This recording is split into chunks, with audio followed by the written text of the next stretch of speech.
One of the challenges we have right now is that we have DHCP assigned addresses on our ESXi host, and if we want to change that, we do have some options to do that, including using the Direct Console user interface. Now, initially, to manage these ESXi hosts, which we installed in the previous lab, we have a couple options. Because they did get IP addresses of .101 and .102 and .103 for ESXi host 1, 2, and 3 respectively, we could go ahead from a computer, open a browser, and connect over to them to that address.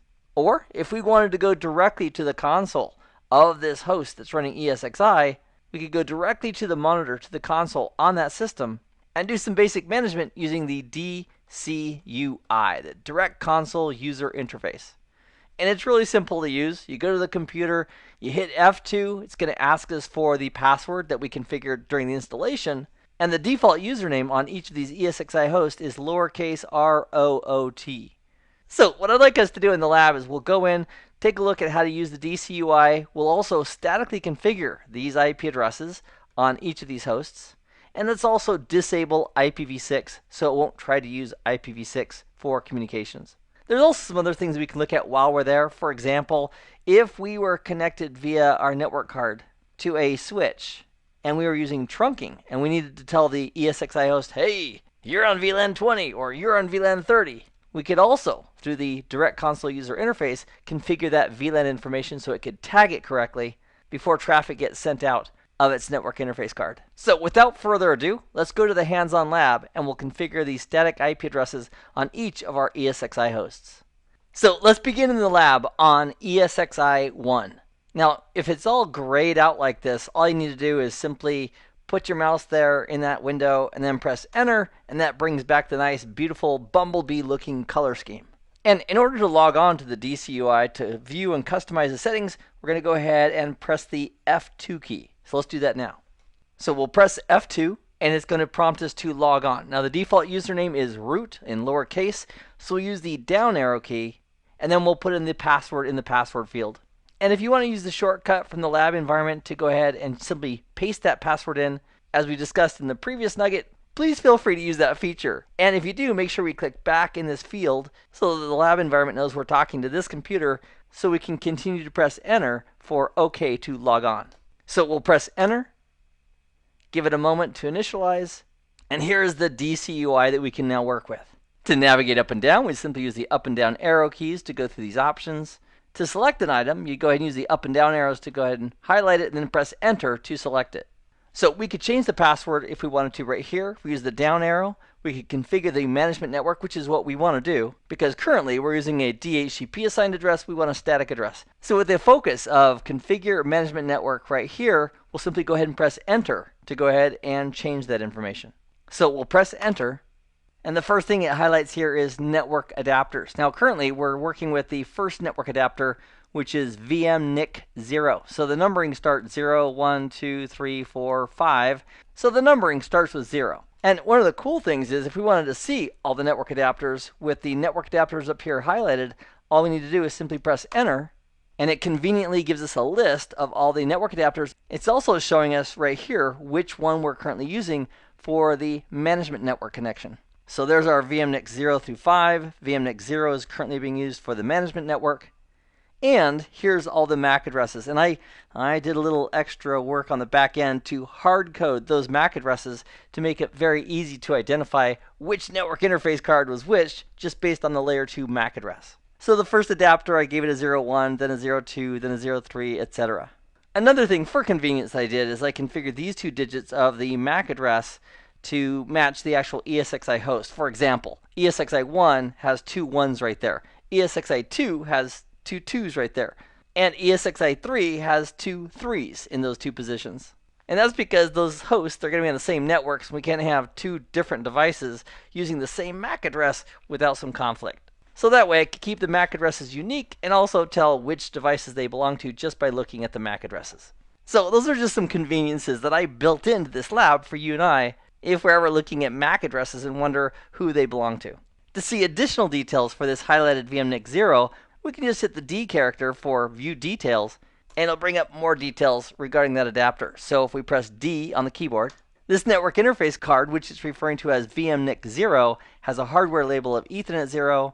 There's the MAC address. It's currently connected, and it's also connected to a logical switch in VMware, which is called vSwitch 0, which is the default switch that's installed by default when we install an ESXi host. So we'll go ahead and press Enter to go ahead and escape those details, and then we can hit the Escape key to go ahead and go back to the main menu for the DCUI.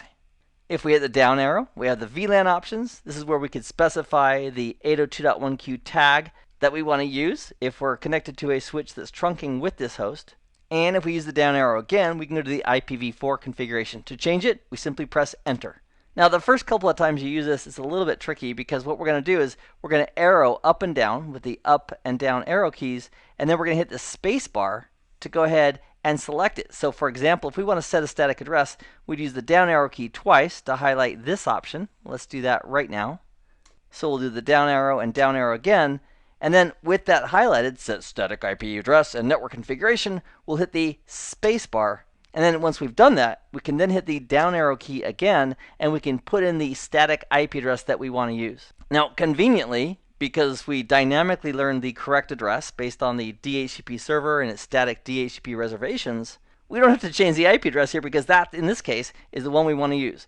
So 192.168.1.101 for ESXi host 1, 102 for host 2, and 103 for host 3. We are using a 24-bit mask, and we're also using this as the default gateway. That was also provided initially via DHCP. Also via DHCP, I handed out the correct DNS server, which is .100, so that the ESXi host can both do name resolution, and DNS is also configured so that all the host addresses are in DNS. For example, ESXi-1 is in there, ESXi-2 is in there, and ESXi-3 is in there in DNS at the DNS server of .100 for the lab environment. And if you want more specific training on how to implement things like DHCP and DNS in a Windows Server 2016 environment, please check out our course 70-741 for some additional hands-on lab with specific details on how those are configured if you want to get that training as well. So for this lab, I wanted to focus on ESXi and not Windows networking, but I also at the same time wanted to tell you where you can go specifically if you want to get that training as well. So with that set, we'll go ahead and press Enter to go ahead and accept it. Then we'll use the down arrow key, and we'll go to the IPv6 configuration, press Enter there. And if we want to disable IPv6, we'll simply, with the Disable IPv6 selected, we'll hit the spacebar once, and then we'll simply press Enter to disable the IPv6. Now, to implement those changes, even though we put in the configuration, to make them actually happen, we need to hit the Escape key to exit this menu. And then once we do hit Escape, it lets us know that we've made changes to the management network connection, and we'd have to press Y here to go ahead and apply those changes and reboot the host. And now we'll press Y to go ahead and apply the changes and restart the management network. So we'll press Y, and it's going to go ahead and do the reboot. Then we repeat that process for ESXi2 and ESXi3. The exact same steps, except for the IP address we're going to use on ESXi2 is going to be .102, and the IP address we're going to use on ESXi3 is going to be .103. And just for grins, let's go ahead and do ESXi2 together. So here we are at ESXi2. We'll press F2 to go ahead and log on. We'll hit the down arrow key. We'll supply the password, and then press Enter to log on. And then we'll use the down arrow key to configure the management network. We'll press Enter. We'll arrow down to IPv4, press Enter. We'll arrow down to Set Static IPv4 Address. Hit the space bar to select that and press Enter because the current information is correct. We'll press Enter. And then go down to IPv6 with the down arrow, press Enter. And with Disable IPv6 highlighted, we'll hit space to select that, and then press Enter, and then Escape, and then we'll press Y to apply those changes and reboot. And then once again, we do that same process on ESXi3. So have some fun in hands-on lab in using the direct console user interface to manage and configure the IP address information, and I'll see you, my friend, in the very next nugget. Meanwhile, I hope this has been informative for you, and I'd like to thank you for viewing.